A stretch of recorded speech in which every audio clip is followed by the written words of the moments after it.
Hello students, welcome to GPS online English classes. Hope you are enjoying at home.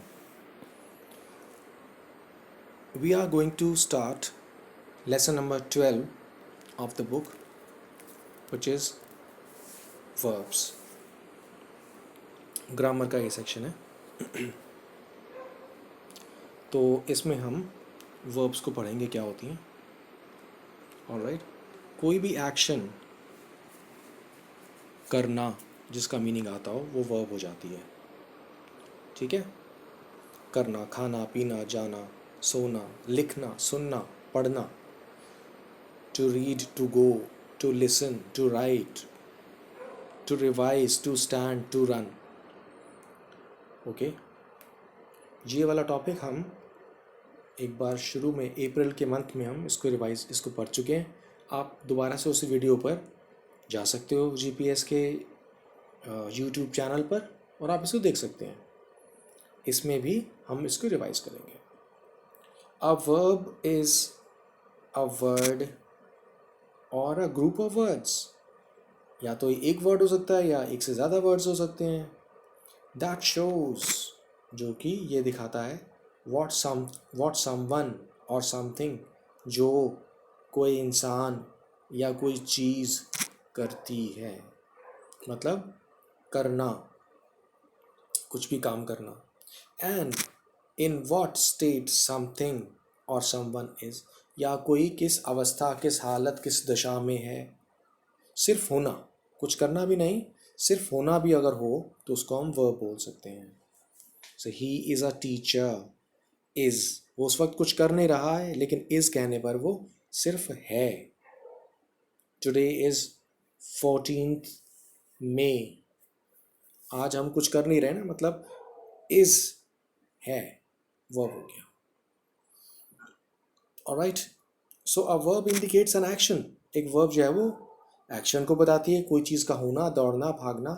An event, कोई घटना। Okay, जैसे कि function करना।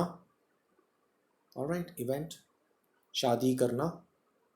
State, कोई अवस्था। ऑलराइट, जैसे अभी होना हमने कहा।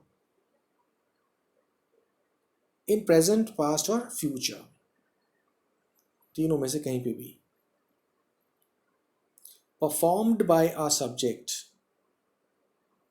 कि सब्जेक्ट कोई एक्शन जब करता है और एक्टेड अपॉन एन ऑब्जेक्ट, या किसी ऑब्जेक्ट पर कोई एक्शन होता है, उसका असर पड़ता है, तो उसे हम बोलते हैं वर्ब। सिंपल समझने के लिए आप ये जान लीजिए, कुछ करना या होना वर्ब होती है।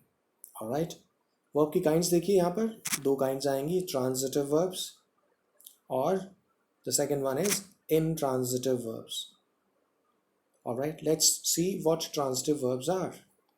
चलिए देखते हैं कि transitive verbs जो होती हैं। A transitive verb, students, let me tell you, you have to open your books to this page. Although it is understood कि आप इस पेज पर अपने आप आ गए होंगे, 43 पर हमें ओपन करना है। Open your text book to page number 43. All right, so page 43 पर हम verbs पढ़ रहे हैं। First is transitive verbs. Transitive verb क्या होती है? जिस verb को अपना मीनिंग कंप्लीट करने के लिए एक ऑब्जेक्ट चाहिए होता है, कोई चीज़ चाहिए होती है।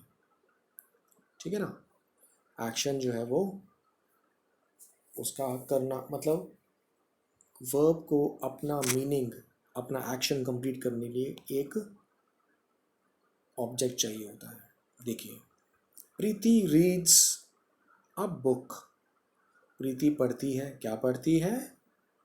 एक बुक। तो ये रीड यहाँ पर ट्रांजिटिव वर्ब है। Second, Matthew kicked the ball. Matthew ने किक किया किस चीज़ को? बॉल को। तो यहाँ इस वर्ब, ये सब्जेक्ट है, ये वर्ब है, इस वर्ब को ये एक ऑब्जेक्ट चाहिए, नाउन वगैरह, ठीक है, या प्रोनाउन जो भी सूटेबल लगेगा। अपना मीनिंग कंप्लीट करना है। मैथ्यू ने किक किया, किस चीज़ को किक किया? बॉल को। तो ये जो वर्ब जिसको बॉल एक ऑब्जेक्ट चाहिए अपने मीनिंग को बनाने के लिए, कंप्लीट करने के लिए, तो इस किक को बोलेंगे हम ट्रांजिटिव वर्ब। यहाँ पर रीड को एक ऑब्जेक्ट चाहिए था, बुक। तो जिस सेंटेंस में इस तरह से ऑब्जेक्ट है और उस वर्ब को हम, उस वर्ब का जो मीनिंग है उस ऑब्जेक्ट से कंप्लीट हो रहा है, तो इसको हम ट्रांजिटिव वर्ब कह देंगे। ऑलराइट,